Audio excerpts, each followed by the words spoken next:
Hare Krishna, dear devotees, welcome for today's morning discussion on continuation of chapter 18, Nectar of Devotion. Today is 29th September 2025, Monday morning. We gathered to continue our discussion. So yesterday we discussed on Sunday evening on chapter 18, part 2. Of course, we can go through this chapter very quickly. But of course, this chapter we are trying to learn the symptoms of a devotee who are in ecstatic mood. Okay, because always we must know, okay, like for instance, if you want to become successful in life, all right, so what is the procedure? All right, say if you want to be successful in a certain business, all right, there's a step-by-step procedure.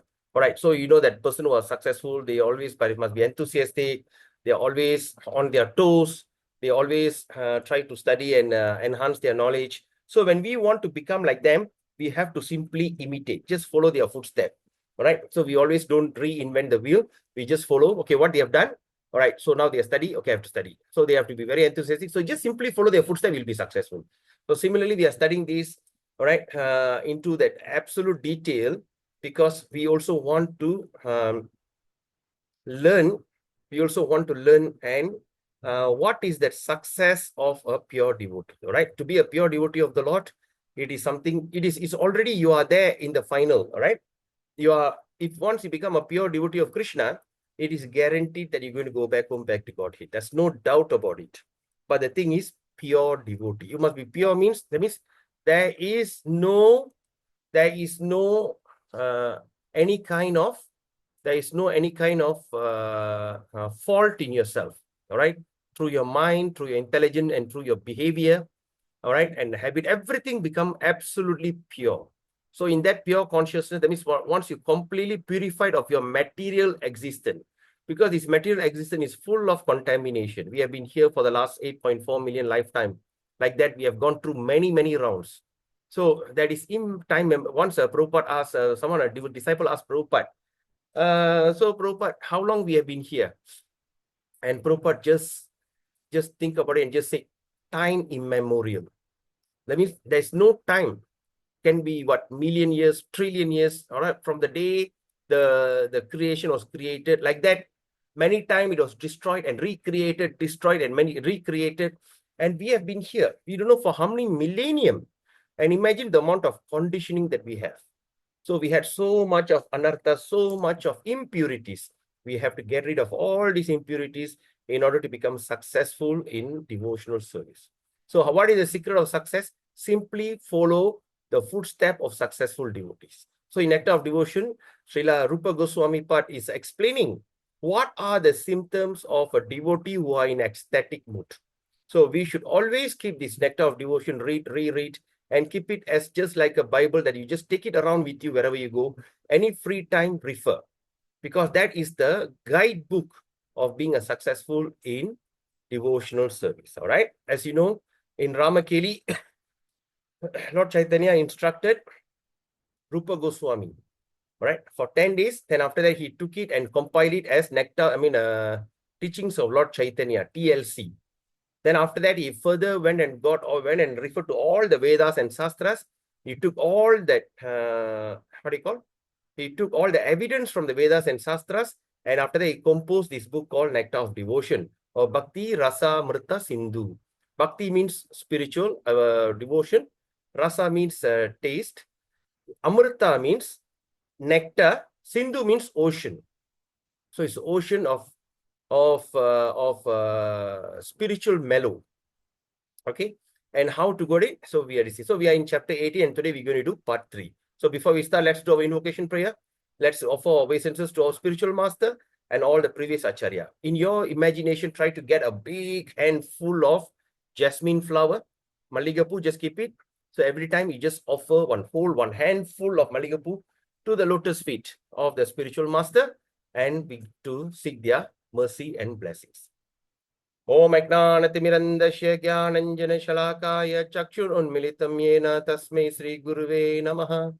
Sri Chaitanya Manobhistam Stapidam Yena Bhutale Swayam Rupa Kadamayam Dadati Swaparantikam Vandeham Sri Guru Sri Yuta Padakamalam Sri Gurun Vaishnavamscha Sri Rupam Sagar Jadam Shahagana Raghunathan Vidam Tam Shadivam साद्वैत सावधूत परिजन सहितं कृष्ण चैतन्य देवं श्री राधा कृष्ण पदं सह गण ललिता श्री विशाखान्वितंश्च नमो ओं विष्णुपादाय कृष्णपृष्ठाय भूतले श्रीमते जयपताक स्वामिनिति नामिने नामाचार्य पादाय नित्याय कृपा प्रदायिने गौरकदामदाय नगर ग्रामतारिणे नमो ओं विष्णुपादाय कृष्णपृष्ठाय भूतले श्रीमते भक्ति वेदांत स्वामिनिति नामिने नमस्ते सरस्वती देवी गौरवाणी प्रचारिणे निर्विशेष शून्यवादी पासाचर्यस्तारिणे नमो ओं विष्णुपादाय कृष्णपृष्ठाय भूतले श्रीमते भक्ति सिद्धांत सरस्वती नामिने श्री वर्षभनाभि देवी दयिताय कृपाब्दये कृष्ण संबंध विज्ञान दायिने प्रभवे नमः माधुर्योज्वल प्रेमादि श्री रूपनुग भक्ति श्री गौर करुणा शक्ति विग्रहाय नमस्तुते नमस्ते गौरवाणी श्री मूर्ताय दीनातारिणे रूपनुग विरुद्धा पसितांत द्वांतहारिणे नमो गौर किशोराय साक्षात् वैराग्य मूर्तये विप्रलंबर संबोधे पादांबुजाय ते नमः नमो भक्ति विनोदाय सच्चिदानंद नामिने गौर शक्ति स्वरूप रूपनुग वरायते गौरवीर्भव भूमेस्तम निदस्त सज्जन प्रिया वैष्णव स्वरूपौमा श्री जगन्नाथाय ते नमः वंचकल्पतरुभ्यश्च कृपा सिन्धुभ्येव च पतितनं पावनेभ्यो वैष्णवेभ्यो नमो नमः ओम महावदन्याय कृष्ण प्रेम प्रदायते कृष्णाय कृष्ण चैतन्य नामिने गौरत्से नमः पंचतत्त्वात्मकं कृष्णं भक्त रूप स्वरूपकं भक्तावतारं भक्ताख्यं नमामि भक्त शक्तिकं हे कृष्णा करुणा सिंधो दीनबंधो जगत्पते गोपेश गोपिका कांत राधा कांत नमस्तुते ताप्त कांचन गौरांगी राधे वृंदावनी सुऋषभानुस्ते देवी प्रणमामि हरिप्रिये जय श्री कृष्ण चैतन्य प्रभु नित्यानंद श्री अद्वैत गदाधर श्री गौर भक्त वृंदा हरे Krishna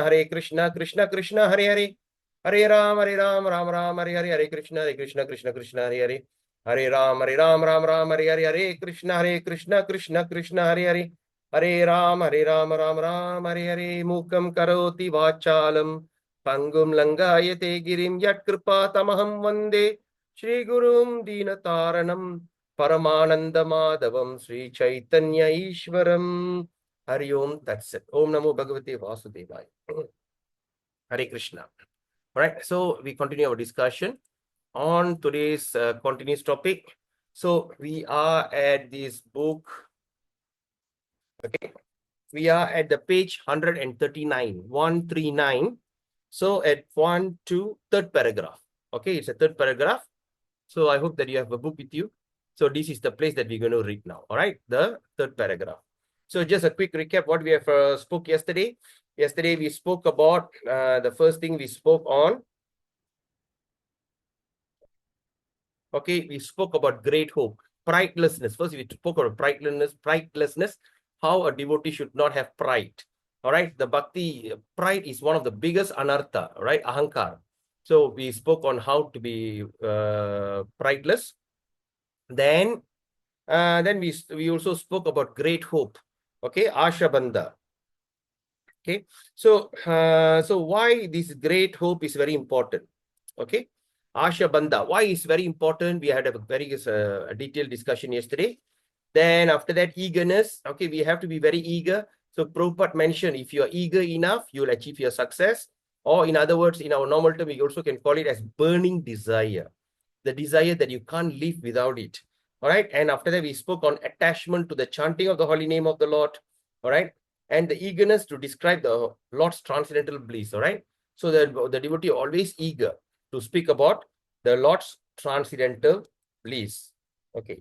Then also we spoke on attraction to living in a place where Krishna had his pastime, like Vrindavan, Madhura.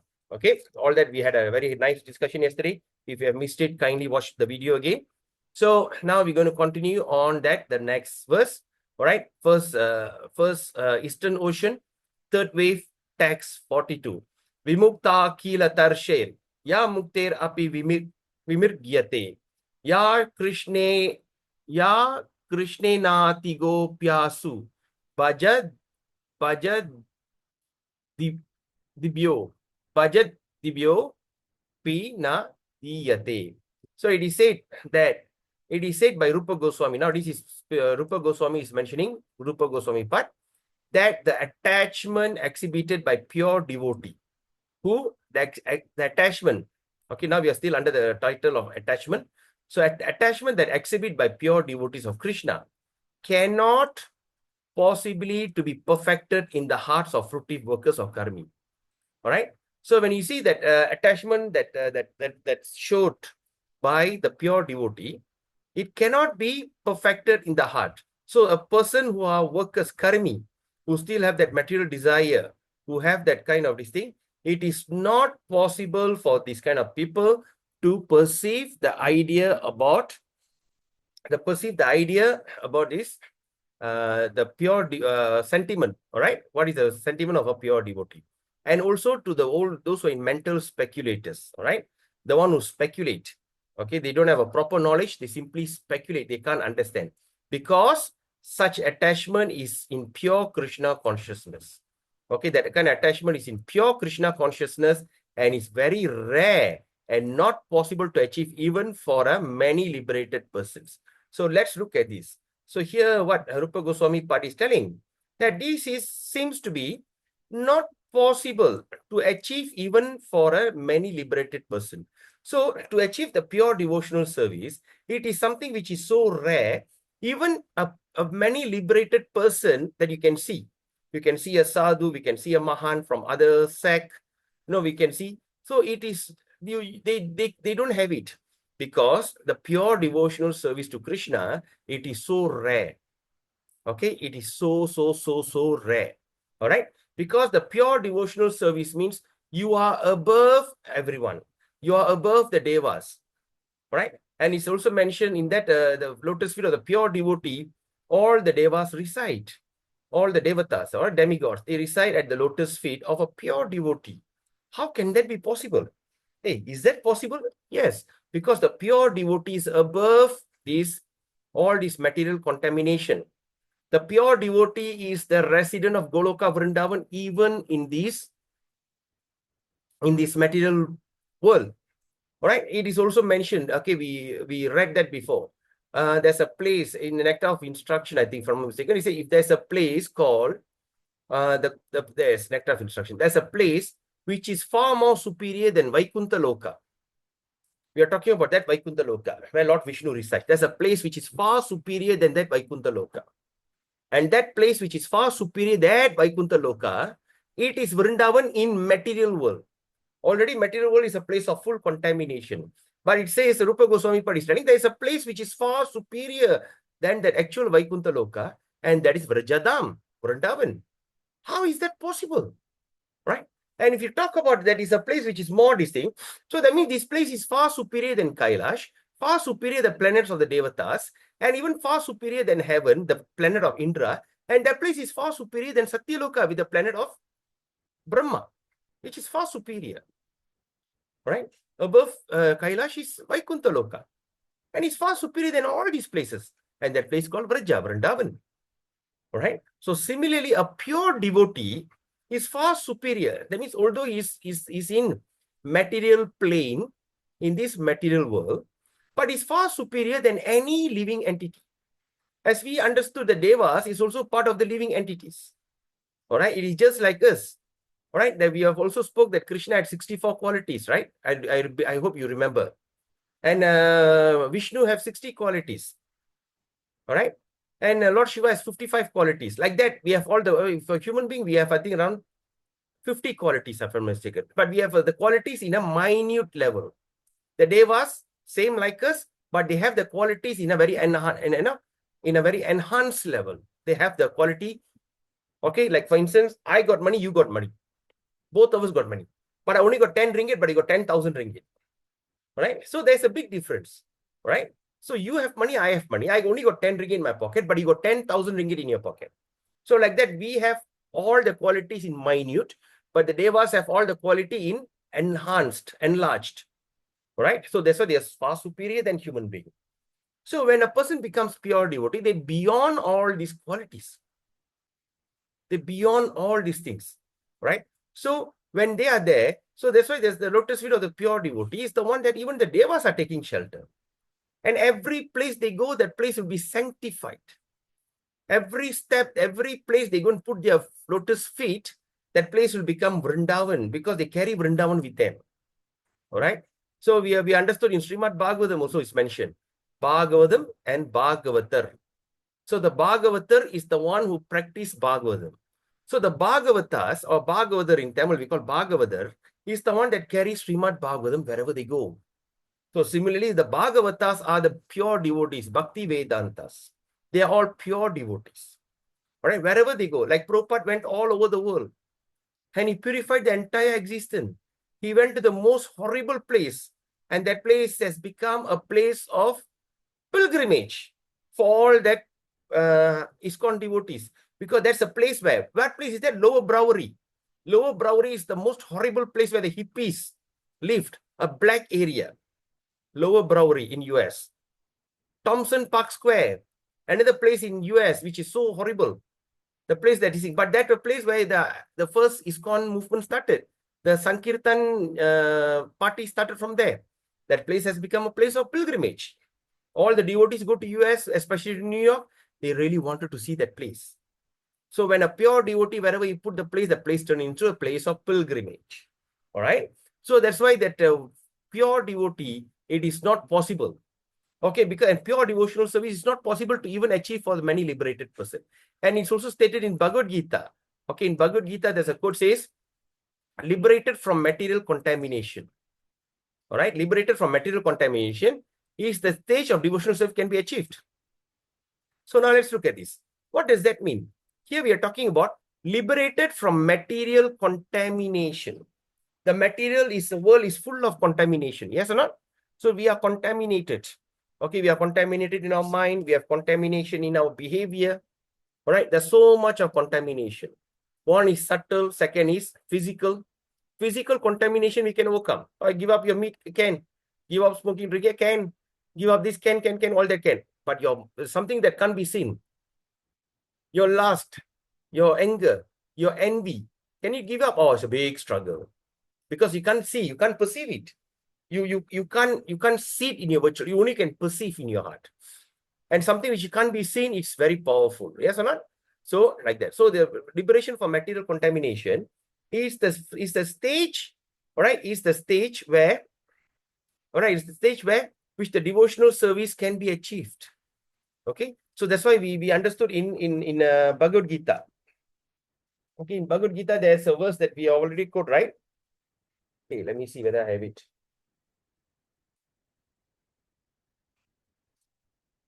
What is the verse? I think 4:15, if I'm not mistaken. Okay, let me see.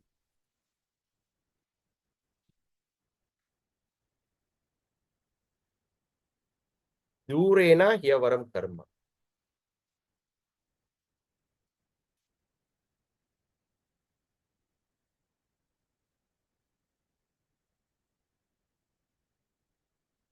Two 49, sorry. 249. In 249, what Krishna says? All right, he said it very nicely. Okay, he said that Durena Hyavaram Karma.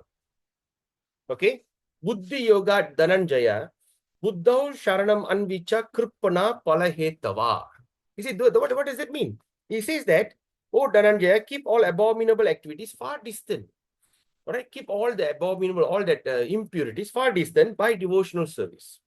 And in that consciousness, surrender unto the Lord. So that means in order to surrender unto the Lord, we have to get rid of all our Hyavaram karma, or all our anarthas, all our contamination, right? So in that stage, which devotional service can be achieved. For a person who simply wants to have liberation and merge into the impersonal Brahma Jyoti, attachment to Krishna is not possible to acquire. For Mayavadis who doesn't want to worship the form, the form of God, but they prefer to have the formless version, all right, because they believe God has no form. So for them to achieve that this pure devotional service, it is not possible.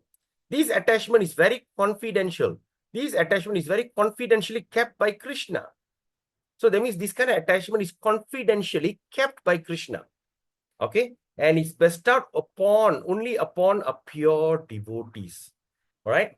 So this kind of attachment to him is kept a secret confidentially by Krishna.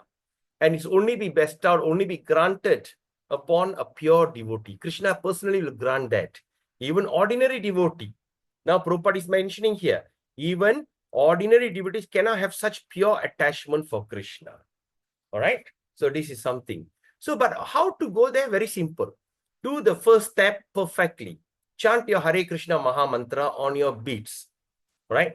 Or chant your sing. So with the sharing of that affirmation, try to do it, right? Try to chant very purely. So when you are pure, cry to Krishna. Like yesterday we discussed, right? Asha Bandha, right? Even there's the hope, even hope against the hope. Okay, you feel very hopeless, but keep hoping for that. All right, hope against the hope. All right, so keep desiring, pray to Krishna, pray to your Guru, that eventually you will have this mercy of being a pure devotee of Krishna. Sa bhukti mukti kamatvaj, chuddam bhakti akurvatam, hirdaya sambhavatyesham, katang bhagavati ratihi. Therefore, now the question is, therefore, how is it possible to success? How possible for success be achieved by a person's hearts are contaminated by the action of reaction of fruitive activities? Now, this is the question you may ask. How is it possible? So Rupa Goswami is saying, then how is it possible for success to be achieved by a person whose heart is still contaminated by action and reaction? What is that action and reaction? Karma. Every action, there's a total equal reaction. So this action and reaction of fruitive activity, karmic activities. How is that possible to come there? And at the same time, and to those who are still entangled by various type of mental speculation. All right, the people who are still in mental speculation, who are still speculating whether the God is form or formless. All right, they're still, how can that be happen? Therefore, it is mentioned. Okay, then the continues, Sri Rupa Goswami Pad is continuing. Hintu bala chamatkara karitachinna vikshaya abhijneya shubodo yang ratya bhasha prakirtita. He says that there are many so-called devotees who artificially think of Krishna's pastime known as Ashtakaliya Leela. There's so many so-called means artificial devotees who thinks that Krishna pastime known as Ashtakaliya Leela. Sometimes one may artificially imitate this. They also imitate, pretending. They also pretend that Krishna is talking with him. Right? Sometimes they pretend, oh, Krishna is talking to me in the form of a boy. Or else one may pretend that Radharani and Krishna both have come to him and are talking with him. You know, they just feel like speculation. It's a kind of schizophrenia. Right? They just schizophrenia. Oh, yeah, I think that's the one. Hallucination. They feel like, oh, Krishna is talking to me. Oh, Krishna, Radharani. No, they feel like that. All right, that kind of things, which is come to him.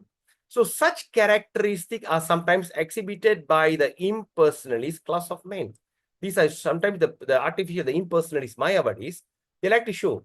And they may captivate some innocent person who have no knowledge, in the science of devotional service. So some innocent people who don't have knowledge, they may get captivated. It reminds me about an incident that happened a long time ago in Malaysia, in Ipoh. Right? There's a guy who do this, he's like Samyar, or we call it Bomo or something like that. So when you go there for guide, when you go there to meet him, right? You go there to meet him. So what he does is like this. He speaks directly to Amman. All right? He speaks directly to Amman, it seems. I don't know how far it's true.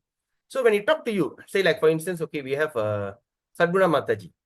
Okay, you come to me and says, say I'm the priest. You come to me, I got this problem, I got that problem, this problem. Oh, really? Actually, என்னம்மா? அப்படியா? சரி. Okay, then you start to say, இல்ல நீ இது பண்ண இதெல்லாம் விட்டுருவான்ல, நல்லா ஆயிரும் அப்படின்னு. ஆமாவா, உண்மையா? என்னம்மா? அம்மனை நம்பி போக சொல்றாங்க, நீயா அதை சந்தேகப்படுற? இதான் சொல்றாங்களே. ஆமாமா. பத்தியா, நீ சந்தேகப்படுற அவசரம் நீ இப்படி இருக்க. When he talk to you, he'll be just looking, அப்படியா? சரி. Oh, சரி. Then he talk to you. So that is a kind of imitation. He talked directly to Aman, he heard him talking. All right? And he became very popular. All right? So like that, these kind of people, when they talk to you, oh, I don't have devotional service. I don't know whether I can have that. Oh, really? Okay. Yes, Mother Radharani. Oh, okay. Oh, shit. Okay. See, Radharani just told me, okay, you have to surrender to Guru. You know, the Guru that are you sure? Oh, okay. See, I think I'm the Guru. You should surrender to me. Uh, okay. Srimati Radharani said, you just surrender to me. Become my disciple. Right? And she said, oh, okay. She said, guarantee. Just telling, guarantee that you can come back to me. This kind of imitation. So some foolish people who don't have enough intelligence, they get captivated and surrender unto this Mayavadi. So this Mayavadi will take them for a ride. And they start to teach them God actually has no form. God is everywhere. That's why Srimati Radharani is talking to me. If she want to talk to me, she should come in original form. But she don't have a form. You know, this kind of pretending. So this kind of bogus people are existing. So we have to be very careful. All right. So this is to captivate some innocent person who have no knowledge on the science of devotional service. But as soon as an experienced devotee sees all these caricatures, all this kind of nonsense, he can immediately evaluate that such rascaldom. So when the experienced devotee, when they see this kind of nonsense, caricatures, when he start to see, he can immediately evaluate such rascaldom. What is the rascaldom? Kingdom of rascal. Stupidity, absolute foolishness. So he could immediately say, yeah, you can speak to Radharani. Yes, my foot. Nonsense, right? He could evaluate such rascaldom. If such pretender is sometimes seen possessing imitative attachment to Krishna, that will not be accepted as the real attachment. So maybe we may think, oh, he got so much attachment, but in the eyes of an experienced devotee, we identify that he doesn't have such attachment. It may be said, however, that such attachment gives the pretender hope that he may eventually rise unto the actual platform of pure devotional service. Okay, but also can be said that even such attachment gives the pretender hope. At least the pretending, but he's pretending with hope that he may eventually rise unto the actual platform of pure devotional service. It can be said that. Like I used to say, imitate. Sorry, imitate, what they call? Fake it till you make it. All right, you fake it. So go on faking it, eventually you will make it. So that's the thing idea Prabhupada is mentioning here. It may be said that, however, that such attachment gives a pretender, that the bogus guys, give them some hope that may eventually rise unto the actual platform of pure devotional service. Pratitimbas tata chaya, pratyavaso dvida mata.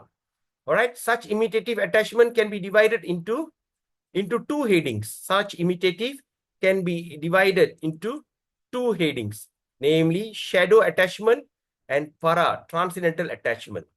Okay.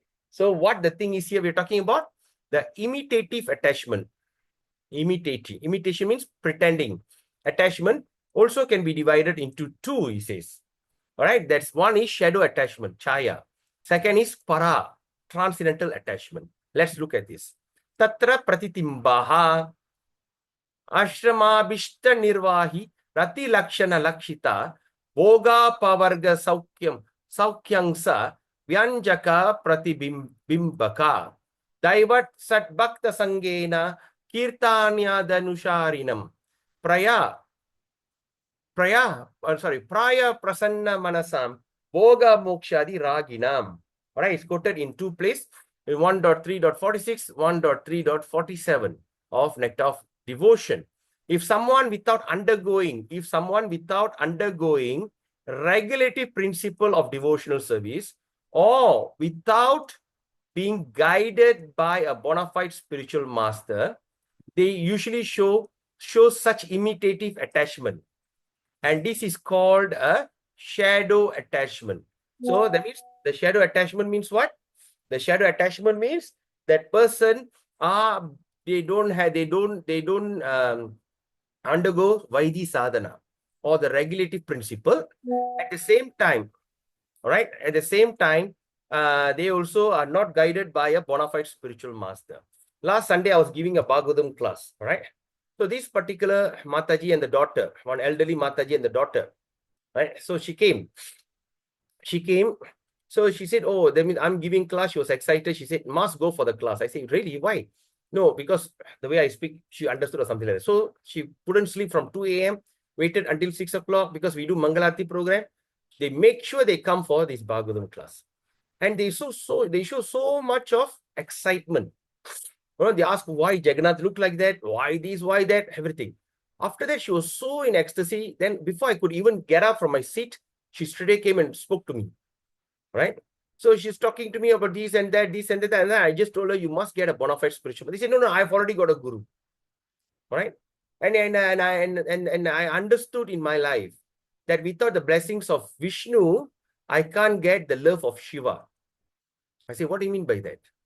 He said, no, I want to attain the lotus feet of Lord Shiva. I want to go to Kailash. Okay, that's why I'm here to get that love of Lord Shiva through the worship of Vishnu. One way she's right. One way what she is doing is right. But in another way, after listening to all the Bhagavatam and all these kind of things, so what happened? She seems to be very attached to that, Bhagavatam and Krishna, but actually that attachment is not actually an attachment. So what we understand from here, this is called as the shadow attachment. All right. So we understand from here, we call it as shadow attachment. Okay. Now, so sometimes it is found that a person actually attached to material enjoyment or salvation. All right. Material enjoyment and salvation means what? So that means these people they want still their karmi and they want to merge into the light or salvation. They sometimes has the good fortune to associate with pure devotees.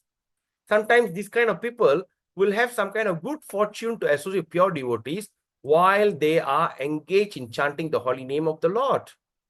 All right. So sometimes when they are sitting in Vrindavan, like yesterday we discussed how these kind of people, sometimes they go and visit Vrindavan, Mayapur, and even go there and they chant Hare Krishna, they do all the kind of rituals, but deep in their heart, they still believe that they want to merge into the light. So what example I gave yesterday, that's why sometimes we call them as very foolish people, because they took so much of effort going to Vrindavan, chanting the holy name, going for parikram, but in their heart, they still believe they're going to merge into the light. You see, how crazy is that? That means the example I gave is just like you're buying a sack of rice in exchange with a gold ring, right? That's absolute foolishness, right? You want to go, I want to buy 10 kg of rice, okay, and how to pay? Nama, I give you one gold ring. Just to buy 10 kg of rice. This is absolute foolishness, all right? So like that. But sometimes they go there and they have a chance to associate with pure devotees. Suddenly they see some sadhu. They associate with sadhu. And through that kind of attachment, all right, they associate, they only associate. That means they start to listen to the class, while on pilgrimage. Sometimes when you see that during this, and especially in India, right, what they call Swami Ayyappan, when they start to put the mala, right, they used to wear all black. When they go to India, before they go to Ayyappan mala, Ayyappan Hills, they go and visit all the temples. For them, they whimsically, they don't care. They enter Shirdi Baba temple, they enter Amman temple, they enter this Kanji Kamachi, Madurai Meenachi, then Perumal temple, Vishnu temple. For them, pilgrimage is to go to every temple. That's it. Because they are Mayavadi, they don't have everything. But even they go to visit all these kind of temple, but their mentality is still of merging into the light. Right? Because they said the Jodi, they saw that the Ayyappan Jodi, the Jodi, sometimes they see the Jodi is coming out. So for them, that is the thing. All right, the Jodi has come out. So they go at that time, they just pour that ghee and something like that. They look at the Jodi. All right, they look at the light. So that's the intention. But sometimes when they travel to all these kind of holy places, suddenly they see a sadhu. Like what happened in Ipoh, last time we had a Govinda's restaurant beside a Ayyappan temple. All right, Ayyappan temple. So when there's a Swamiji, a Japanese Swamiji, his name is Banu Maharaj was there. When he was there, suddenly all the Ayyappan people, when they see a sadhu, they came and straight away fall at their feet. They paid obeisance to him. He was standing out, they came and paid obeisance to him. Oh, there's a sadhu is there. They paid obeisances. So what happened? Even that, like that, all right? So sometimes when you go to Vrindavan, suddenly they see, oh, there's a sadhu giving class. All right, since I'm on a pilgrimage, why not I sit and listen to the class? All right, so that means kind of good fortune. when by the good fortune they associate with pure devotees, they engage in chanting of the holy name. So by the good grace of the Lord, one may also cooperate and join in the chanting. So that means through the chanting and cooperate, and they will still have a chance of coming out of that kind of district. All right. Keshamchit hirdi bhavindo pratibimba udanchate tad bhakta hirnaba stasya tat sangsarga prabhavataha atachaya shudro kautalamayi chanchala dukkhaharini ratischaya bhavet kinchit tat sadrsha valambini. All right. Shudra kautula mai chanchala dukkhaharini chaya bhavit. What is chaya means? Chaya means it's not the tea, chai. Chaya means shadow. In Sanskrit, chaya means shadow. All right. So atta chaya. That means you see. So it says at that time, what happened? At that time, what happened? Tat bhakta hrinnabastarsya tat samarsarga prabhavata. At that moment of time, that means when they start to associate, when the Mayavadi or these kind of people start to associate with devotee, is simply by the association of such pure devotee. All right, simply by association, the moonlight rays from their heart reflects on him. So the pure devotee have the rays like a moonlight. All right, the moonlight rays that of pure devotee, the moonlight rays is so beautiful, right? You can't tolerate the sun. The mid-sun, 12 o'clock in the afternoon, when the sun is hitting you, you can't take it. But at the full moon, how bright is the moon? It gives you so much of pleasure, the moon ray. Similarly, the moon ray light of the pure devotee will start to reflect. That means when the ray goes to him and reflect. All right. And at that time, by the influence of the pure devotee, he may show some likeness of attachment caused by inquisitiveness. What does that mean? In that moment, they show some kind of likeness of attachment. Why the likeness attachment come? Because of inquisitiveness. Inquisitiveness means what? That means you are what do they call? What is the word? You are curious. I want to find out what is it. I come, I'm a Mayavadi, I'm this thing, I'm just walking. Suddenly I came here. I see one sadhu with all his disciples sitting there. என்னதான் பேசுறான்னு கேட்டு பாப்போமே. இவர் என்ன சொல்ல போறாரு? சரி, விருந்தாவனத்துல ஏதாவது கிருஷ்ணா கதை சொல்றாரு. சரி, கேட்டுக்கோமே. என்ன சொல்ற கேட்டுக்கோமே. என்ன பேச போறாரு? That means என்ன பேச போறாருன்னு ஒரு கொஸ்டின் மார்க் வருது இல்ல? அதான் inquisitiveness. I'm curious what to find out. So by that the curiosity, what happened? He may show some likeness of attachment. So, but these very flickering. But at that time, even the inquisitive I have, it's not a pure devil, but still flickering. And the light தட்டி விட்டோம்னா திடீர்னு flicker பண்ணுமே. அமைஞ்சு அமைஞ்சு எரியுறதுல அதான் flickering. அப்ப பக்தி இருக்கிற மாதிரி இருக்கு, ஆனா இல்லாத மாதிரி இருக்கு. அப்படி இது பண்ணுது. Okay. And by the manifestation of such shadow attachment, shadowனா இது chaya. Ratesh chaya bhavit. By that Ratesh chaya bhavit. That means by the manifest such shadow attachment, one feels disappearance of material pangs. All right.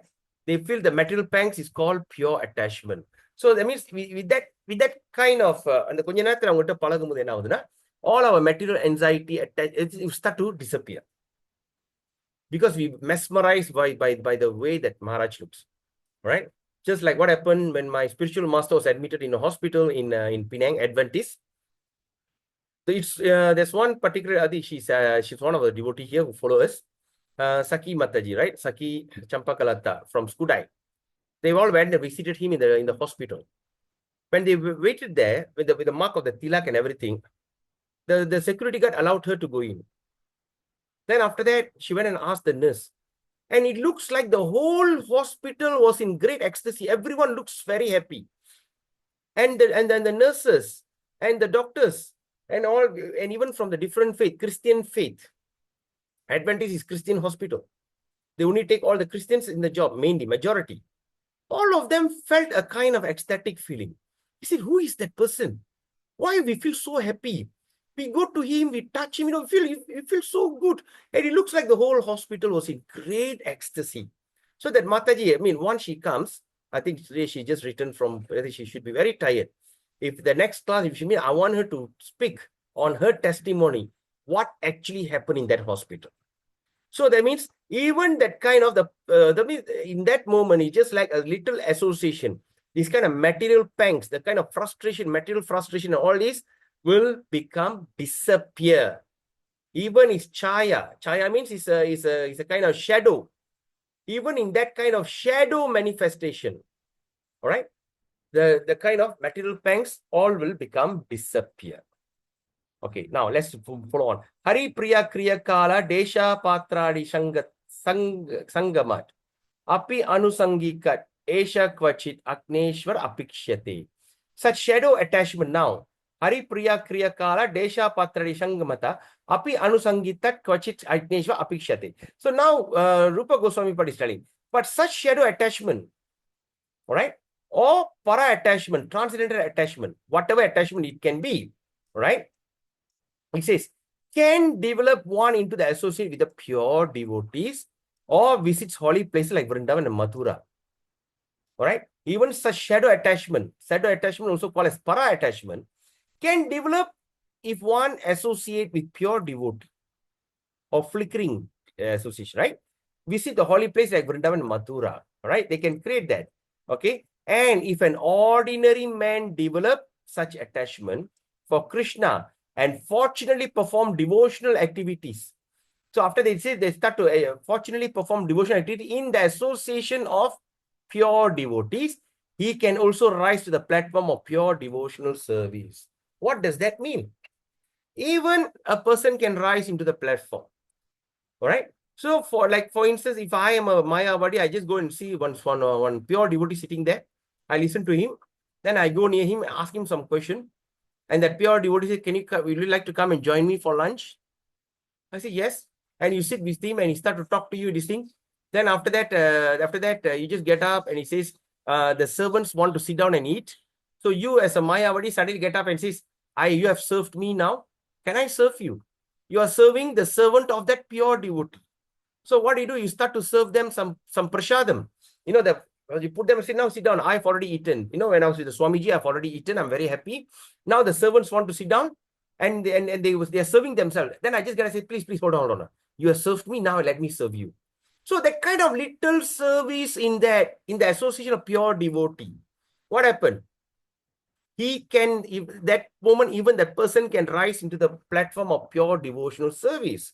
Are you all following me on this? Thumbs up if you follow me. You understand what I'm saying?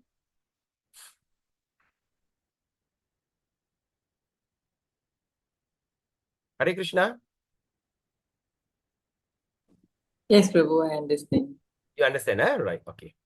Right. So that's one real life example happened. Okay. There's a seasonal thief. He's a thief that always get caught and go to the jail and come out, he steals something and go to jail, get caught and all these kind of things. So it's a seasonal thief. So anything that lost in that area, I'm talking about in 1970s.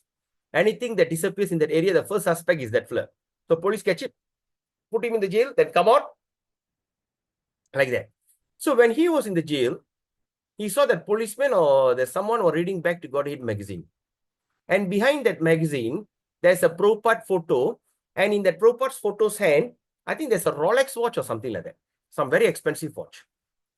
When he saw that watch, he became like so agitated. Suddenly he started to repent and just tell the policeman, I repent, I want to join the Hare Krishna movement and everything. Then after some time, it's okay. Make sure you don't do it, huh? Don't let me catch you. I said, then let him. He immediately came to ISKCON, came to Mayapur and became a devotee. He became a devotee. All right. What is that intention? To rob Prabhupada's watch. The intention is to steal the Prabhupada because he feels that that's a pricely, what they call, that's a pricely heist. There's a pricely heist. You know, when he's robbed that watch, it can be, in those days, we can also can lakhs of rupees or maybe 100, 200 lakhs because it's Rolex. So he was dead. So he came. Then after that, he told the temple, I want to become a full-time devotee. And that time, you know, they lack of devotees in the temple. When an Indian body devotee came, the Western devotee said, hey, please welcome. But the problem with him is he couldn't stay up. He couldn't sleep at night because he's a thief. At night, he could roam around. He had that intention to rob. But he is roaming around at night. In the morning, he go to bed. Right? Then after that, at night, he wake up. Then at night, he wake up, he still roam around. He roam around. So that he became very suspicious. He became very suspicious. So in that sense, I mean, the temple management became very suspicious. And they went and told Prabhupada, Prabhupada, this person, he's roaming at night. Don't know what is wrong with him. Morning, he sleeps. At night, he just wake up and roam around. Very suspicious. And Prabhupada said, bring him to me. And they brought him to Prabhupada. And you know what? Prabhupada just said, yes. I said, I don't know, Prabhupada, I can't sleep at night, this and that. He said, okay, fair enough. We have so much of problem at night. Why not you stay at night and become a watchman? You protect our property at night. Since you can't sleep at night, you do it. All right? And he says, okay, Prabhupada.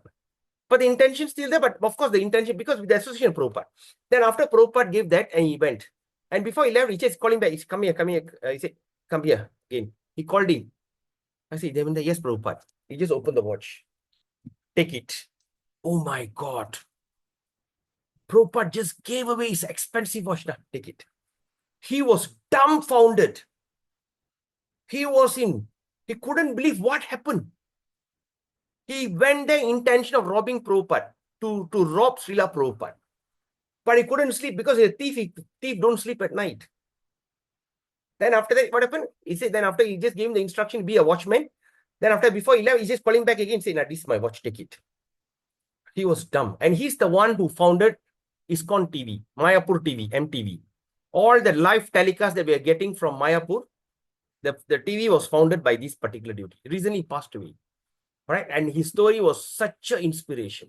So what we can understand, even we have a little attachment, even a chaya or flickering attachment, all right? Or we call para attachment. That means it's a kind of temporary attachment. But when a person associates with pure devotees, all right, and they visit a place like Vrindavan, Mathura, even an ordinary man, you're talking about ordinary man, but that person is a thief. Thirudan. A thief can become a pure devotee. He can rise to the platform of pure devotional service. So this is the real life conclusion, is that transcendental attachment is so powerful. So the conclusion is that transcendental attachment is so powerful.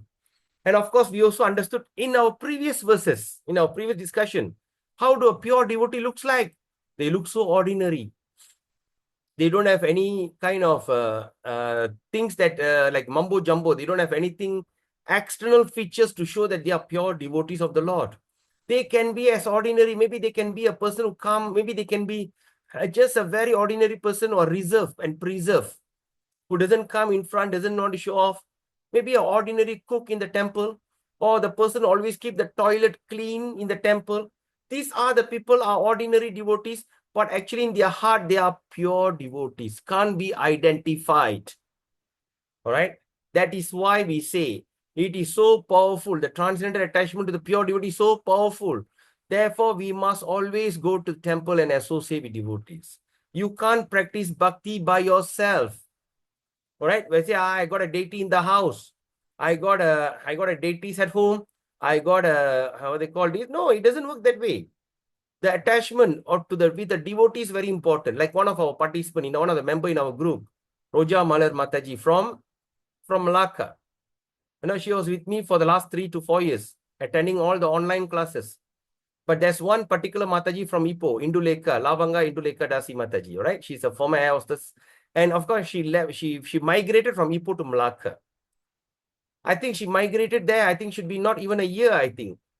But when she went there, that Lavanga Mataji and Roja Malar Mataji became a good friends. They became very good friends. And that friendship blossomed.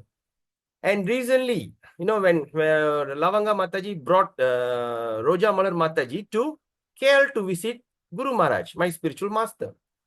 So once she went there, and a little association with that particular Guru Maharaj, that association with my spiritual master, she became so captivated and she surrendered unto him on the spot and accepted shelter. All right. That's what I'm telling you, it's so powerful. We should not always think that I can practice sadhana bhakti at home. We are not a mendicant. We have to associate with devotees. Sometimes we can say, oh, that devotee is so troublesome. This devotee is troublesome. I go there, I only see fault. You only can see fault when your mind is in fault. Right or not? Why a person who come there for a first time, they can't find any fault? Because they are in pure consciousness. They're coming there to find out because they are not contaminated by any fault of a devotee. So always make an affirmation that I do not offend any devotees. I am going to the temple with empty mind. You know, I think in Bhakti Aloka, I gave that, in that class, I remember mentioning this. When we enter the temple, you can be a great person, you can be a merchant, some big high-flying person. But once I go to the temple, I wash my leg, I am throwing all my anarthas. I'm washing my leg, sprinkling water on my head, and I'm reminding myself, I am not a datto, I'm not a doctor, I'm not an engineer, I'm not a millionaire, I'm not everything. All right? So I am here to worship my Lord. So you enter the temple, you put your feet inside the temple, you are transforming yourself. Now I'm transforming myself into what? I am a servant. I am not a doctor, I'm not an engineer, I'm not a millionaire, I am not this, I'm not that, I'm not a great, I'm nothing. I am the servant. So I came here, what is my intention? My intention is to serve everyone that exists in the temple. Everyone, let it be maybe the person who are in the temple can be a janitor in your hospital. Example, if you're a host doctor, all right? And that person that stays in the temple, that serves in the temple can be the janitor, the one who cleans your toilet. But as a doctor, as I enter into that place, I always remember I am servant to that devotee. Right? So I am going in as a servant. Right? And there, whether I can be chastised, I don't take anything to my heart because I'm merely a servant. Right? And that's why we call Prabhu. Prabhu means what? Master. Prabhu means master. Right? We call Hare Krishna Prabhu, Hadis Prabhu, that means master. When you call a person master, means you are a servant. And secondly, what you do? You're going there to worship the Matajis. Matajis are worshipable. Mothers. Other than your wife, every woman are your mother. And they are worshipable. Whether they can be a young girl or they can be a very elderly person. We call them Mataji. In Tamil, we call them Amma. ஒரு சின்ன பிள்ளைய பார்த்தாலும் என்னம்மா சாப்பிட்டியாமா வாமா போமான்னு சொல்றோம் அம்மா. Why? Because we have respect them. Because they are mothers. So I go there to adore the mothers and to serve the masters. I am not the komban. Right? So like that. So when we go there, we have to associate with devotees. If you have some frustration with temple devotees, please come out of that. All right? The frustration is actually your mental conditioning. Right? Like sometimes I used to say, I am frustrated with devotees. Some devotees, yes, but aren't you frustrated with people outside? I'm also reminding myself, sometimes I also have frustration with devotees. All right, if you are frustrated with devotees, but are you really happy with karmis? Are you happy with the government? Are you happy with your association? Are you happy with working colleague? You don't know when the colleague going to up and going to stab your back. Are you happy with your family members? Are you happy with your relation? They're even far more worst than the devotees. So devotees are still tolerable. They can show some tantrum, but still they are merciful. All right. So, because that is very important, the transcendental attachment is so powerful because we don't know who is that pure devotee. We have to keep our mind simple. Keep our mind as simple as we can and always think, I am the servant of the devotees. All right. We may not know, maybe a young boy can be a pure devotee. Maybe the one who cleans the toilet can be the pure devotee. We may not know. So we do not make any judgment. We don't make any assumption. We simply go and serve. All right? Because the attachment is so powerful that if such attachment is seen manifested even in some common man, all right, even in some common man, what do you think about you as a devotee? But even for some common man, by the association of a pure devotee, it can bring one to the perfectional stage. the person can become perfected, right? So the argument I can also argue like this, right? I know a devotee who is not in a proper standing, right? He is not in a proper, he had so much of fault, all right? He had some fault, he had some problem, and there is even accusation, all right? Okay, just imagine all kind of things that he have made a mistake. He made a lot of mistakes, fair enough, right? He had a sudden affair, then he had I mean, it's quite famous for swindling temple money, you know, he's not the man of the word. So there's a lot of issues, but he's a long-standing devotee, but he had a lot of issues. But what happened? He had made a lot of pure devotees.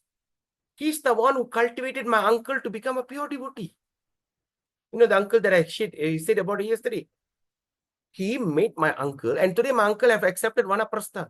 I'm not surprised if one day he's going to accept sannyas. Right? He's the person that cultivated me and all the senior devotees in Ipoh. He's one of the best devotees, but he had anarthas. What to do? We are all conditioned. Right? So now the question is, if the devotee is at fault, can he produce first-class devotees? So we should understand, right? We have no right to see their conditioning. They can be whatever they can be. Let it be. That is between he and his spiritual master. But still he has been empowered by Krishna and spiritual master that he could cultivate and produce lot of devotees. Fair enough. So we should not see his past. We should not see his frail. We should just see his thing. So even though he had some kind of problem, is that so that he's fallen? That's why Krishna says, do understand my devotee never perishes. He said that in Bhagavad Gita. Even a devotee falls, you must understand that he's perfectly situated. Why is perfectly situated? Because, why is perfectly situated? Because he is, why is perfect? Because he, who's this person? Just give me a second. Someone is calling. Just give me a second. All right. So what we understand, let me say now, okay. So Krishna said that very clearly, that you should understand that I am, behold, that my devotee never perishes, right? So we should remember that. So everyone has their anarthas. Sometimes it's mentioned by my mentor, what they call, Pran Govinda Prabhu was telling that day in the class, he was telling, sometimes when you start to grow very successfully in spiritual life, your first challenges, of course, with Maya Devi, the illusion. The illusion will start to give you trouble that doesn't let you progress in spiritual life. Actually, she's not to say she doesn't allow you. She works hard to make sure that you are completely pure to go back, come back to Godhead. So once you pass through that, the next step, the struggle will come through the devas, the demigods. So sometimes there's some envious demigods will send a kind of situation that he will some or other will want to push you down from your bhakti. Like whatever, like Vishwamitra, like sometimes, you know, Lord Indra will send Ramba Urvashi. They go there to seduce him, right? They just dance in front of her, seduce him, right? Like sometimes all these kind of, we have seen so much of evidence in the Srimad Bhagavatam, right? Sometimes the Indra will send the Ramba, this thing just to seduce the devotee to come out of from his bhajan, to fall down. Like that, it may happen. So there's a lot of challenges, all right? So because once you become a pure devotee, it's totally different environment. So therefore, what is my suggestion here is this. Never make any assumption on any devotee. Let them be whatever. If you can hear some kind of things about him, about some of the mistakes that he have done, I always tell myself that that is none of my business. That is none of my business. Even I myself are not perfect. In my imperfected situation, how can I comment, right, on a devotee? I myself of 6:30, right? I am very imperfect and I am trying to find a fault on another person. If I am perfect, I can distinguish. So the perfected devotee is the spiritual master. And the spiritual master basically knew everything that is happening in the devote disciple's life. Let him bring him up. It's none of my business to speak or to comment about his frails. I have no right to speak about that. I must be very careful. But if I can do that, even if I go and say something bad about them and give comment, dosha kirtan, I have to face the consequences, right? So that's why we say. So that's why, because association is very powerful. Even a devotee in a common man's view, who is pervert, who is fallen and all this, could produce wonderful devotees, right? So that means even the devotees are like that. So sometimes you come, I say, who brought you? Oh, that fellow made you a devotee. Oh, I have seen that, right? There's another devotee who has really got attitude problem, right? He produced the devotee. Oh, I can't believe that. How about you? Oh, that I produced. Who brought you? No, he came to my house, always talked to me. He gave me Bhagavad Gita, started to bug me, and told me to chant Hare Krishna. You do that, do this, do that, do this, do that. Eventually, I become a devotee. Who's that person? That person. Are you sure? So it's like mesmerizing.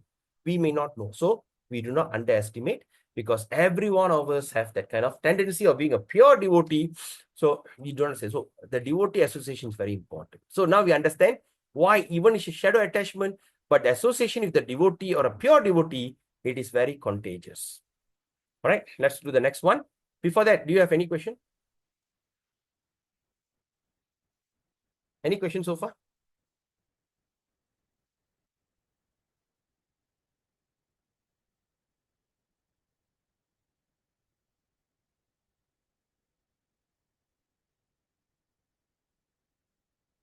All right. Okay. No question. Okay. Let's continue. All right. Now let's look at this. Kintu bhakyam vinanasau bhavachayapi udanchati yat abhyudayata kshemam tatra shat uttarottaram. Okay, 1.3.51. What's mentioned here? But such attachment for Krishna cannot be invoked in a person without being sufficiently blessed by association of pure devotee. But say like now you have attachment to Krishna in that way. Oh, I love Krishna. I worship Krishna. There's one Krishna temple near my house. Every day I go, day in, day out. I am just worshipping Krishna. Oh, Krishna, Krishna, Krishna. I name my son Krishna. This thing. I just worship Krishna. That's it.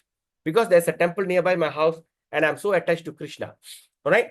But that kind of attachment to Krishna alone cannot be invoked. Okay. Invoked in a person without being sufficiently blessed by the association of pure devotee. So before you get attachment to Krishna, you must be blessed by the pure devotee. Well, sometimes when you see the Gujaratis, they say, oh, we all are basically Krishna devotees. We are all basically Krishna devotees. They go to temple, they dance, they do everything, they eat prasad and everything. But that's it. If they become a pure devotee, now we understand from here. If they are not attached to a pure devotee, if they don't take any siksha or instruction from a pure devotee, that person is not sufficiently blessed. Hari Priya Janasyaiva Prasada Para Labata Bhava Basopi Sahasa Bhava Bhavatvam Upagachati Tasmin Neva Paradena Bhava Basopi Anuttama Kramena Shayam Apnoti Kasta Purna Shashiyata. As attachment is invoked, okay, as attachment can be invoked by the association of pure devotee. So do the attachment can be also be extinguished by offenses. Yes, as I said just now, by even the attachment that can be invoked also can be extinguished, can be terminated by the offenses committed to the lotus feet of a pure devotee. That's why I said, all right, you must be sure. To be more clear, by the association of pure devotee, attachment of Krishna can be aroused. All right, the attachment can be aroused. But if one commits offenses at the lotus feet of devotee, only shadow attachment or para attachment can be extinguished. Okay. Okay. If one commits offenses at the lotus feet of a devotee, one shadow attachment, even the attachment which is just tiny, tiny attachment, all right, can be extinguished, gone. All right. It's happened sometimes, not. Sometimes they come, they take a good shiksha, they learn everything, right? I've seen it, all right? So they come, they talk, oh yeah, Swamiji, yes, I learned from you this and that, and they go, even okay, like I give you a real life example. Like in our society, after all that shiksha and everything, when they see one Swamiji comes, they get very attached, they get very excited, they go and attend the program, blah, blah, blah, blah, blah. Okay. Association. But after that, they start to say, but I don't still trust the Western devotees. I only want Indian sadhu. I only want Indian guru. Right? I only want Indian guru. That's an offense. You have that intention in your mind, keep it to yourself. Why do you need to go and propagate? எதுக்கு தண்டா நான் வந்து எனக்கு வெள்ளக்காரனா நம்பிக்கை இல்லை எனக்கு வந்து அந்த Indian குரு தான் வேணும் பெங்காலி குரு இவருக்கார இவரு முடியுமா அந்த குரு இந்த குரு முடியுமா right? It's not attached. That's why in Nectar of Instruction, right? Devotion, Arambathila, we studied that. The Western bodied Vaishnava and the Indian bodied Vaishnava. All right? So like that. So all these things, what happened?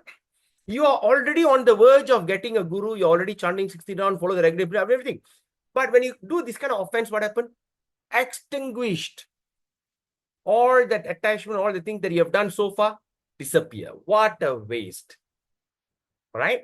So now, what happened? Now, Prabhupada is mentioning, this extinguishing is like a waning of the full moon. That means, see, when you see the full moon, you feel so nice. But after the moon start waning, சரியா வளர்ப்பறை தேய்ப்பறை, all right, when the moon start waning, தேய்ப்பறை தேய போகுது தேஞ்சிக்கிட்டு போகுது, all right, the moon start shrinking, waning, right? What happened? You don't see the full moon ray. First you see during the full moon, you say, wow, full, nice. But after that, it start to disappear, it start to dissipate, it start to reduce, it start waning until it disappear, amavasya will come, right? And the money. So upon the waning moon. So this extinguishing, what Prabhupada is mentioning here very nicely, is like waning moon. The moon is waning, which gradually decrease and at last become dark, amavasya. So now there's a warning. One should therefore be very careful while associating with pure devotees to guard against committing an offense at their lotus feet.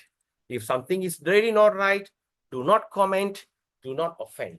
It's very, very, very dangerous. Okay? So far, so good?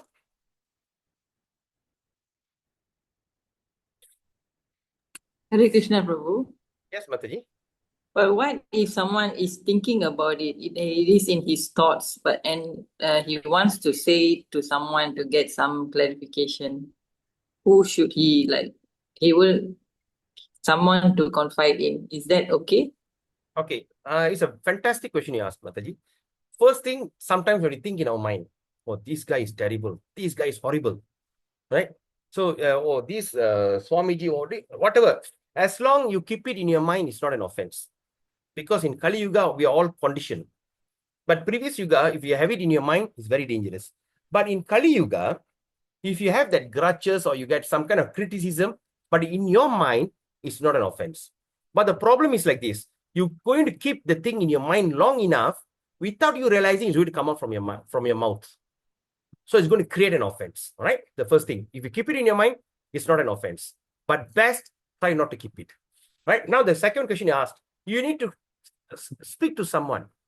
You need to speak to someone. So always speak to your senior or your mentor, right? The person that you have faith, like what we have understood in a Nectar of Instruction.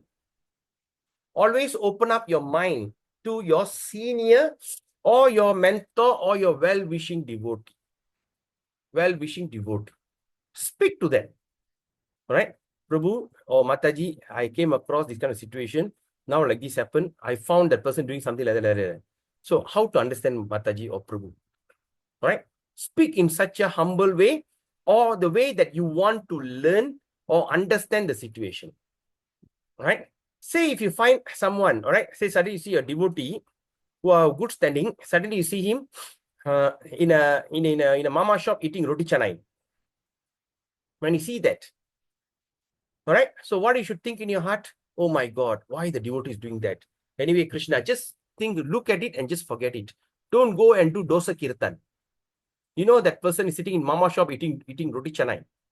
All right, in this place they're cooking roti canai. I saw they're frying egg, they're putting sardine, they're doing all that. At the side they're making roti canai, and that person eating roti canai. How is that? These kind of people are like that. Don't do that. When you see, just ignore it. Don't do dosa kirtan. But if any of the thing that you hear, right, and you want a rectification, I don't understand why such thing happen, right? I don't say, like, for instance, you see one devotee are very snobbish, right? They go is such a high nose snob. You see that and it affecting you directly. Then you go and speak to your mentor. Why this devotee is acting like this? I feel a kind of pain in my heart, right? Pain in my heart. And they do say, just don't worry. She's like that. Her character like that. If you're not happy, just ignore her. Just carry on with your life. You know, you got something which is very rare gem, devotional service. Don't let her spoil it. Don't even look at her. Just forget it. Just offer your pranam in your mind. Just walk off, right? You do not need to have such association. So that's how your senior will guide you. You got it, Mataji? Yeah, okay. Yeah. Don't speak to someone around your area, your level or lower level. All right. But Okay. another thing, Mataji, I want to tell you, which I have done by myself. I have my mentor, my seniors who guided me. Whenever they open their mouth, they criticize everybody. Oh, the GBC is crazy. Oh, this flow is mad. That Swamiji is too. They offended my spiritual master. Oh, that flow is that. This flow is that. You know, I kind like that. When your senior who is guiding you in devotional service, Mataji, please listen to this very carefully. When your senior guiding you in devotional service criticize other devotees to you, you should avoid that association with that senior. If one time, two times is okay, right? But if it's going to be a continuous criticism, you should avoid that particular devotee, Mataji. Okay. You don't go and straight away tell, hey, you are doing that. I don't like it. Don't do that. Okay. Just try to dissipate away from him. When he send you a message, don't reply. Or maybe you reply 1 week later, right? When they say, oh, I miss you so much, don't reply on the spot. Reply 3 weeks, 1 week, 5 days later. Yes, I miss you too. Okay, we'll talk about it later. You know. So somehow or other, the devotee knows, the devotee feels that, this person don't reply my message. Dissipate. Let them just move away. Okay. All right. Must be very important, right? So Okay. your senior, your mentor or your Siksha Guru must be the person who going to guide you step by step. Your frustration, your agony, your whatever in your mind, you talk to that senior or your mentor, and that mentor should be trying to remove all that and make it positive to encourage you to go further in your devotional service. Not to express his or her frustration to you. Right? Okay. Sometimes I've got my people who have my mentees, right? Who is in the management. Sometimes I speak to them, this happened. And that particular person say, oh, don't tell me all these things, So I can say, like, I'm doing dosha kirtan about that. But I am telling that I am discussing you the possibilities. If you see this kind of person, how you should act, because you are in the management. You must be able to manage. You are managing devotees. Right? You're going to see good and bad. Not every devotee is a pure devotee. Not every devotee is well behaved. They also have some kind of attitude problem. You must be able to handle them if you see that kind of situation. Right? Sometimes you see in advance, In advance, the devotees start to act weirdly. So you should know where are they heading, how to identify. So that kind of identification, what we do based on the previous evidence, the previous incident. Then I tell the devotee, I am not saying anything bad about him. I am only doing a case study. In the future, you're going to be the manager in the temple. You're going to be the president. One day, if you're going to do that, you must be able to identify, right? Not whimsically. Oh, I'm so scared of aprat. I don't want to do aprat. That's a very wrong thing. If you are, just like you being a soldier and tell, I want to practice ahimsa, right? When you're sent to war, oh, I don't feel like killing anyone because ahimsa. What happened? You're holding the gun but don't shoot. They will shoot you. So either you rectify that person or that person going to spoil the entire society. That is different game, different thing. But you must be able.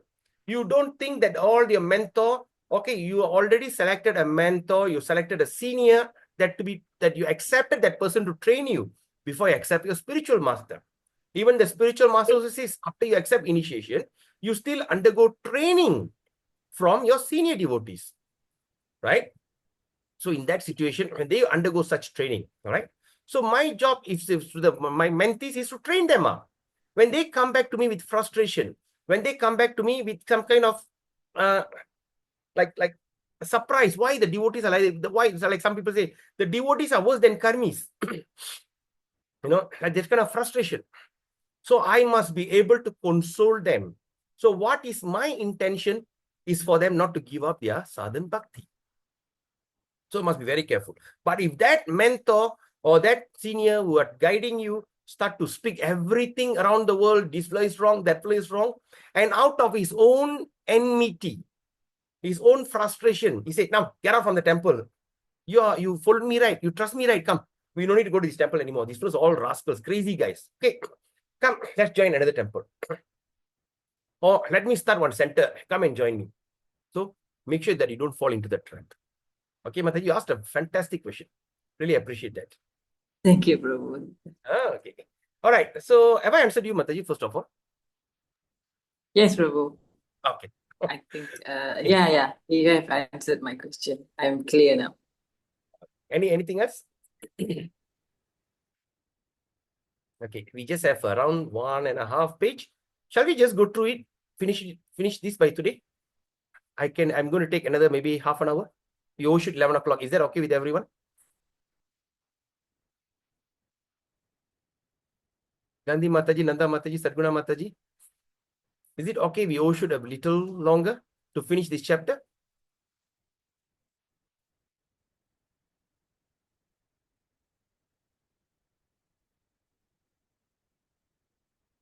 Hare Krishna. My internet is not stable. Oh. Your line breaking, Prabhu. Your line breaking. I can't hear what you're saying. Okay, what I'm saying is, shall we overshoot until 11:30, 11:15 to finish up the chapter, or we stop now?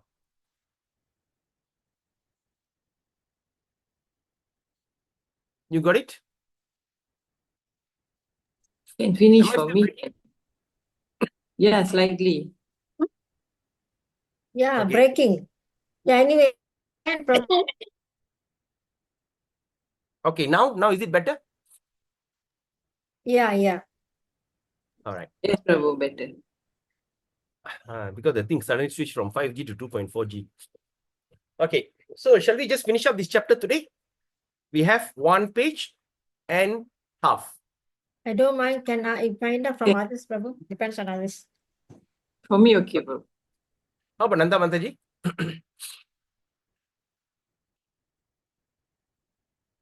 She's busy with something. All right, okay, so we just finished up. All right, let's follow.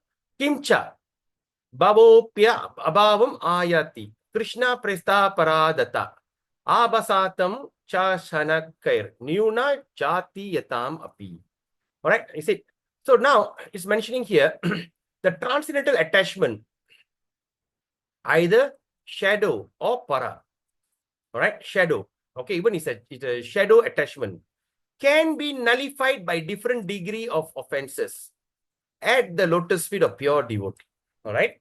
Even that, so Prabhupada is mentioning here, I mean, Rupa Goswami Pad is mentioning here, that even is a shadow attachment, it is still transcendental.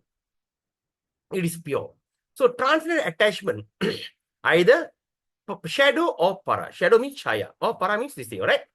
Can be nullified, can be destroyed by different degrees of offenses, all the offenses that we perform to the lotus feet of a pure devotee.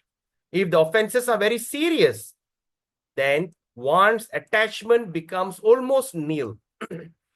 If you do a serious offense, all the attachment becomes zero. Okay. Then, if the offenses are not very serious, one's attachment can become second class or third class. All right. If the attachment is not so serious, it can be second class or third class. It's like waning moon. That's why if you see anything online, any offenses created online, don't read all that. Please avoid Ritvik site. The Ritvik are Mayavadis or Appa Sampradaya. All right. They are in illusion. And their full-time job is to offend the devotees. There's another magazine, just got it, somebody gave it to me yesterday. Back to Prabhupada. We are talking about back to Godhead, but you're talking back to, and their book is so much of offense. Oh my God. Horrible. All right. So that kind of offense, especially to pure devotee, by studying this kind of rhetoric nonsense, that can totally eliminate your this thing. Must be very careful. Gada sangat sadayati mumukshau supratistite aba satam asau kimva bhajaniyesha bhavatam. If someone becomes attached to the principle of salvation means attaining or merging into the existence of Brahma Jyoti, merging into the light. His ecstasy gradually diminish into shadow and para attachment, or else transform into a principle of, all right, ahangraho pasana. All right, what does that mean? If the person are attached to merging into the light, what happened? That means a person was so much of ecstasy, they have so much of attachment, but they have the idea about merging into the light, merging into the shadow. All right. So what happened to them? They are what they call their attachment will transform. Okay, that means their ecstasy will gradually start to diminish. They also lose their this thing, and that called ahangra upasana. So now this ahangra upasana describe a living entity when he begins to spiritual realization by identifying himself with the Supreme Lord. Okay, so this state of self-realization is technically known as monism. This monist thinks himself one with the Supreme Lord. Thus, because he does not differentiate between himself and the Lord, it is his view that by worshipping himself, he is worshipping the Supreme Whole. Right? So he thinks that Krishna and myself are same. So I start to worship myself in the terms of monism, single God. All right. So these are the things. So these are the people, right? So first, these are called as ahangra upasana. Ahangro upasana. That means they are attached to the principle of shadow. They want to merge into the shadow, and eventually they start to diminish. All the ecstasy will start to diminish, and that kind of diminished thing. Example, just like I and Krishna is same. So I worship Krishna by worshiping myself. All right. So these are the things that is called ahangra upasana. All right. Now let's look at the next one. Ateva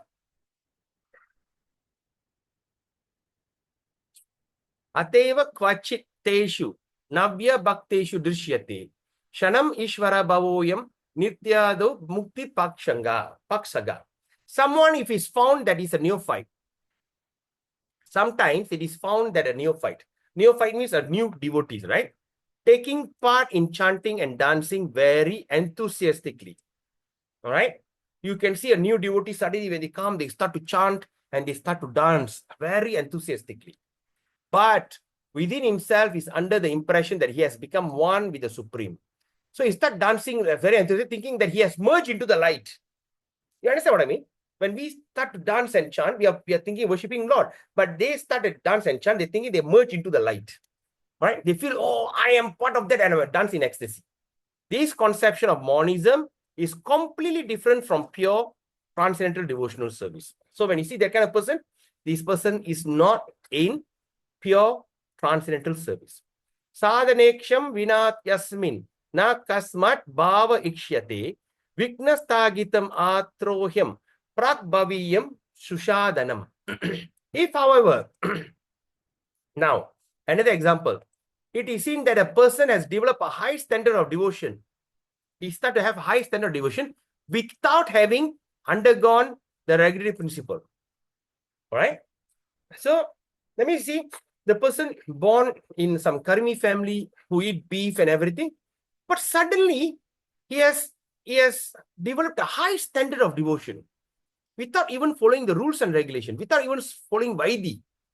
All right. So what happened to these people? These people to be understood that his status of devotional service was achieved in a former life. So in former life, that person is continuing. Now you see, right? Suddenly one small boy can suddenly start playing mridanga. Suddenly one small boy can start to speak. Like nowadays we see some all young boys suddenly can give a fantastic conclusion of the Bhagavatam. They're not chanting. They have not chanting 16 rounds. They are not following the Vaidi sadhana. They are not waking up for my small boys, 3 years, 4 years, 5 years old boys, a girl. Suddenly they can start talking like a great pandit. So these are the things they are continuing from their former life. For some reason or another, it had been temporarily stopped. Maybe because of some problem, it has stopped temporarily, but most probably by an offense committed to the lotus feet of a devotee. Why it has been stopped? Because of the offenses that they have committed at the lotus feet of a devotee. Now, with the second chance, it's begun to develop. Okay, by the second chance, now it start to develop again. The conclusion is that steady progress in devotional service can be attained only by the association of a pure devotee. Okay, just give me a second. I need to take this.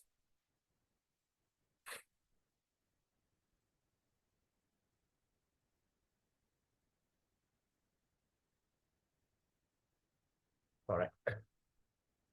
Okay, now let's continue. Lokattara chamatkara karaka sarva shaktida ya pratiyan bhavid bhava satu Krishna prasadaja. If one can gradually advance his status in devotional service. Now what happened? These people to be understood to have causeless mercy of Krishna himself. But sometimes we see the person can gradually advance the state of devotional service. So what we can understand from there, that person has a causeless mercy of Krishna himself, which is very rare. Janeche jata bhavepi vaigunyam eva drishyate karya tatapi nasuya kritartha sarvataiva saha. If a person is completely detached from material enjoyment, if a person is completely detached from material enjoyment, all right, and has developed pure ecstatic devotion, even if he sometimes, now let's look at this, even if he sometimes accidentally found not living up to the standard of devotional service. So that means a devotee who are living, okay, that means say develop a pure ecstatic devotion, but sometimes we find them accidentally found not living up to the standard, like eating outside, right? Maybe eating roti chana in a mama shop, or do these kind of things. They have some kind of this thing. So now we should remember that. Please remember this by heart. Those who are even watching online in the YouTube, also remember, one should not be envious of him. One should not be envious of him. That means when you start to find out, oh, this guy who is a Brahmana initiate, that is saying, he's sitting in a normal ordinary shop, all right, with so much of meat and everything, and he's happily eating roti chana or dosa, and with a chutney full of onion and garlic, he's eating and sucking and licking his fingers and everything. You somehow or other accidentally take one photo, then start to tell anyone, look at this person. Gone case, because you are very envious. These kind of things very dangerous. All right, remember that. It is confirmed also in Bhagavad Gita that a devotee who has unflinching faith in devotional Lord sometimes found not to be accidentally deviated. Sometimes they can be found accidentally deviated from pure devotional characteristic. but at the same time, it says, should still be counted among the pure. Unflinching faith in devotional service, unflinching faith, that means that your faith is so strong to Lord Krishna and spiritual master makes one highly elevated to the activities of devotional service. So when the unflinching faith will start? In Krishna and spiritual master. All right? All right? Okay. Now let's look at the next one. Yata Narasinghe Bhagavati Cha Harav Ananya Cheta Brisho Malinopi Virajate Manusya Nahi Sasha Kalusha Chavi Kadachi Timira Prabhavatam Upaiti Chandraha. All right, now it says in Narasingha Puran. Did I break just now? Am I breaking? Am I okay? Am I clear? No, you're okay, okay, bro. Okay, not breaking. All right. Right. Now, so in Narasingha Puran, it's stated, if a person completely engage his mind, body, and activities, simple, engage your mind by chanting, right? And engage your mind, completely engage his mind, okay, by chanting and reading, right? The body by what they call, by following the rules and regulation, and activities by serving the Lord in the service of the Supreme Godhead, but externally is to be found to be engaged in some abominable activities, right? So that means if a person completely engage his mind, body, and activities, he engage his mind, he's engaged his body, his activity in the service of Krishna, right? He's doing good. But externally, outwardly, is found to be engaged in some abominable activities, right? So what is abominable? That means he's doing some like nasty, like smoking, right? Or he's doing some other nonsense activities. Abominable. Abominable, you can say anything, which is very like eating non-vegetarian, right? Or sometimes going and, I just don't want to mention, you just understand yourself, abominable, right? Externally is found to be engaged in some abominable activities. But now, Rupa Goswami Pad is telling this. These abominable activities will surely be very quickly vanquished by the influence of his staunch devotion service. That means by his staunch devotion, it can be also vanquished. It will somehow or other will be destroyed. Okay. This example, there is a given that on the full moon, there is some spot in the appear to be the pock marks. Okay. Example, sometimes when you see the full moon day, you see the moon, you see some kind of dots, black dots, right? The moon is not fully pure. You see some black dots, some kind of pock mark, right? So like that. Still, the illumination spread by the full moon cannot be checked. The illumination that comes from there cannot be checked by that kind of marks. Similarly, a little fault in the midst of volume of devotional service is not at all to be counted as fault. But you do it whimsically, you're asking for trouble. Now, Rati Anisa Nisargosna Prabalatarana Tarananda Pura Rupaiva Ushmanam Api Vamanti Sudangsu Kotir Api Svadivi. Attachment for Krishna is transcendental bliss. Amid unlimited volumes of transcendental bliss, a spot of someone material defect cannot be act in such a way. So now it says that attachment to Krishna is transcendental bliss. And along this, amid unlimited volume of transcendental bliss, okay, even though that is thing, there'll be still a spot. There's a spot of some material defect, cannot act in any way. So the person is so much devoted, but there's little spot, cannot act to cover him. Okay. With this, we have completed the third wave. Iti Shri Bhakti Rasamrita Sindhav Purva Vibhaga Bhava Bhakti Lahari Tritya. With this, we have completed the third wave. So starting from tomorrow, we're going to speak on the fourth wave. All right. So that means chapter 1, Eastern wave, third sea, Eastern Ocean, fourth wave. We are starting tomorrow. All right. That's a 19. This is the last one.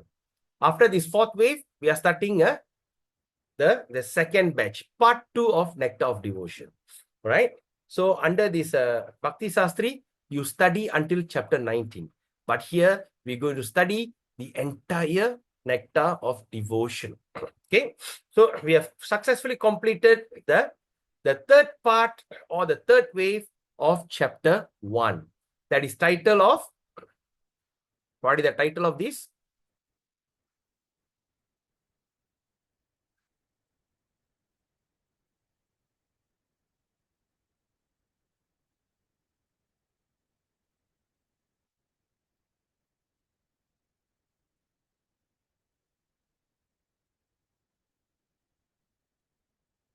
All right.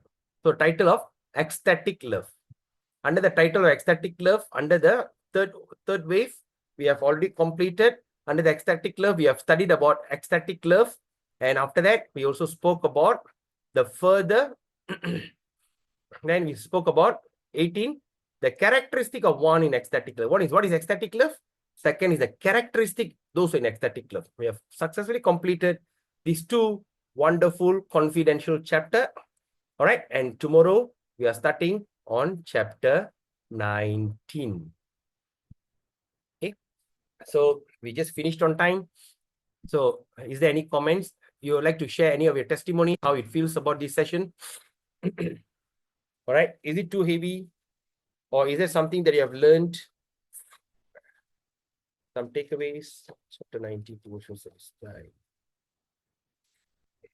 Anyone like to say something? Gandhi Mataji, Sarvana Mataji, Nanda Mataji. Nanda Mataji, I think she's listening from far, I think. Gandhi Mataji. Yes, Prabhu. Yeah. Of course, a lot of things all to learn at one go.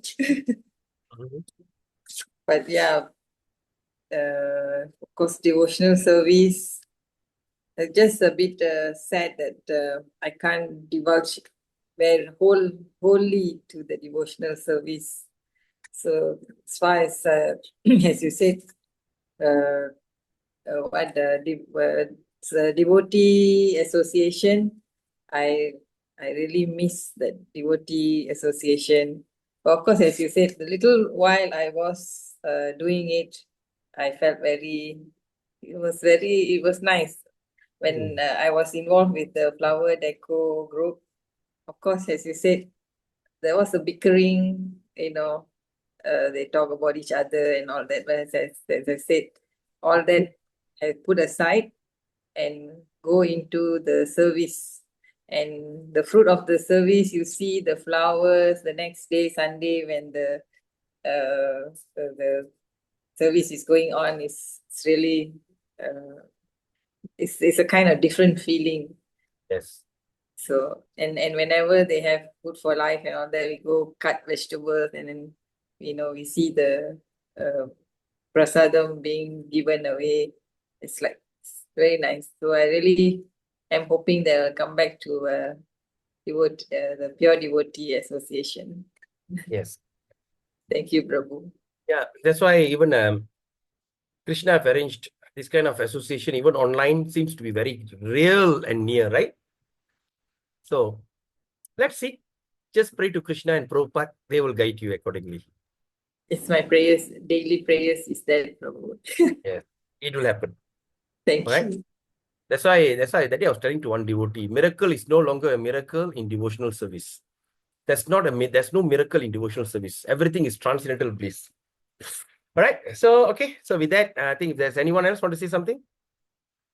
Okay. Oh, Nantadi Mataji just came back from a medical check. All right. No problem, Mataji. All right. So I hope that today's session is a very important session, that we do not underestimate any kind of devotee. We just simply serve them. Of course, we studied in a Nectar of Instruction. When we see a devotee who are neophyte, we just respect their obeisance in our mind. When we see a devotee who are Madhyama, we can open this thing, open our heart. And when we see the devotee who are Uttama, we surrender to them. Okay. So like that, we must be able to identify, not simply go and take Siksha or association with any Tom, Dick and Harry. Sometimes it can also spoil our bhakti. With that meditation, let's end our session today. Today is 29th September. Okay. We are finishing our third chapter. We have completed the third wave of chapter 1. All right. Till we meet tomorrow. Have a beautiful day. Vancha kalpaturvescha kripa sindhivevacha.